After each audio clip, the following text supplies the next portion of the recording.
It's 20-25 runs. Bhuvi did that pretty well. Had no support at the other end, but I mean, we totally believe in Jadeja to do that.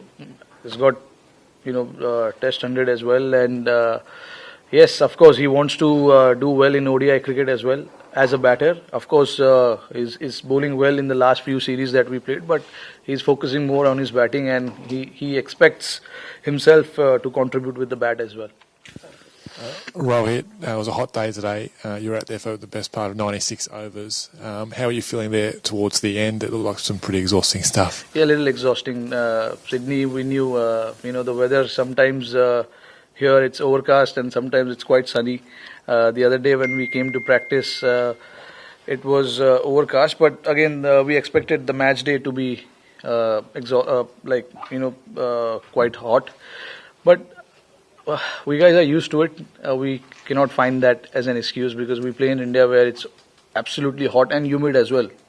It was not humid here today. I batted for almost 46, 47 overs. I think 45, 46 overs, and I didn't sweat a lot. So it wasn't humidity. It was hot, yeah, while fielding. Just on Jai Richardson, he took 4 wickets. What did you make of his performance? Yeah, looks a very great prospect for Australian cricket. He's got great variation as well. Towards the end, we got an opportunity to see that as well when he was bowling those slower balls. When you have those sort of skills, the job of the captain becomes a lot easier, and a captain can rely on someone like that bowler who can come and bowl in the end and plus up front with the new ball to take the ball away from the right-hander. He bowled pretty well with the new ball and also pretty well with the old ball. I think to have that skill to bowl with new ball and bowl with old ball as well, it's quite exciting. Rohit, well batted tonight. Just a word on batting with MS. Obviously, you've both sort of been watching on for a bit as the Test matches took place. Can you talk about what it was like batting in the middle with him, and what kinds of things you're discussing in a situation like that? Just discussing about winning the game, how we can win the game. Pretty simple. It's pretty simple with MS. Doesn't complicate things. As he came on to bat, we just spoke about building partnership because it was crucial at that point. And it was great to see him to come and bat at number 5. When we lost 3 early wickets, because obviously he's keen to go out there and bat and get those runs as well. So it's a good sign for us, that he showed that he can come out and bat anytime the team wants him to bat. And with him, it's always, you've seen over the years, he tries to keep things very simple. And I'm pretty similar to that. We never discuss about the target. We only wanted to just bat and see where we go after 25 overs. And then once we got 100-run partnership, we decided that here is the time we need to slightly kick on and make sure that we try and put the pressure back on the bowlers because till then it was just bowlers dominating, coming and hitting their length because we lost 3 wickets and we were under pressure to build partnership. So obviously at that point we only decided that we got to take the game forward, and then once we got 100-run partnership, the mindset changed. We decided that we need to kick on and try and get 6 plus and over.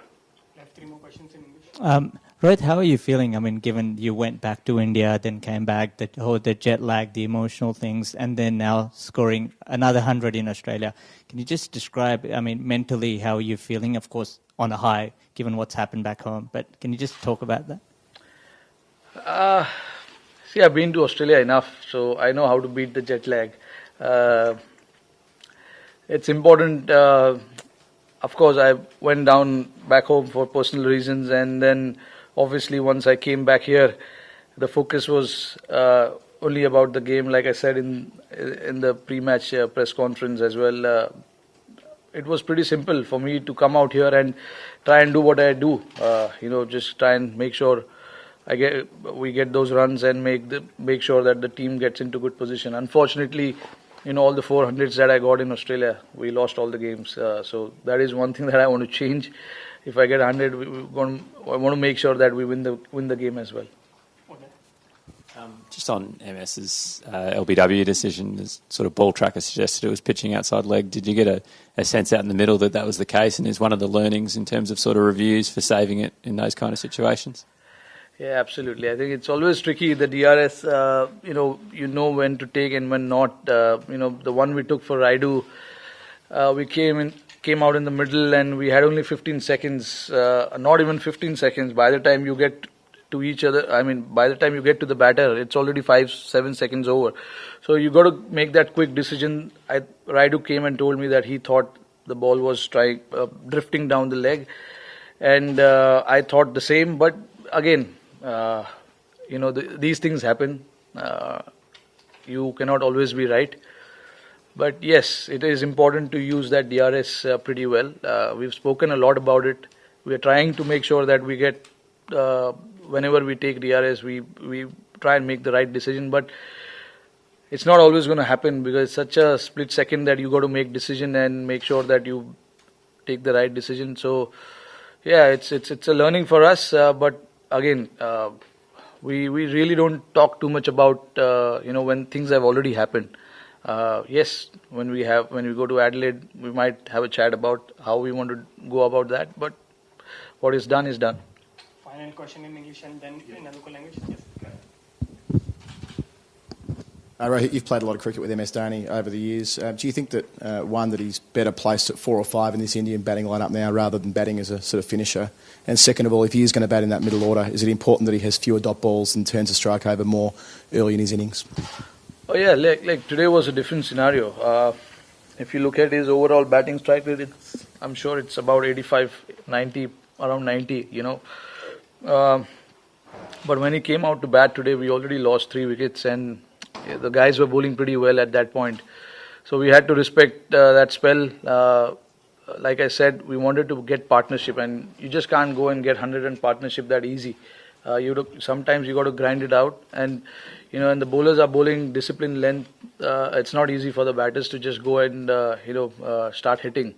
So I think we took a little bit of time. Even myself, I didn't score as quickly as I normally do, but I took my time. It's only because we wanted to get that partnership, and at that point, losing another wicket, the game would have been dead there and then about. So we wanted to make sure that we take the game forward. Hence, we had to play dot balls and make sure that we respect that spell that those guys were bowling at that point. And I personally always feel that him batting at number 4 will be ideal for the team. But we've got Raidu, who has done really well now at number 4. So it totally depends on what the captain and coach thinks about it. Personally asking, yes, I would be happy if he bats at 4.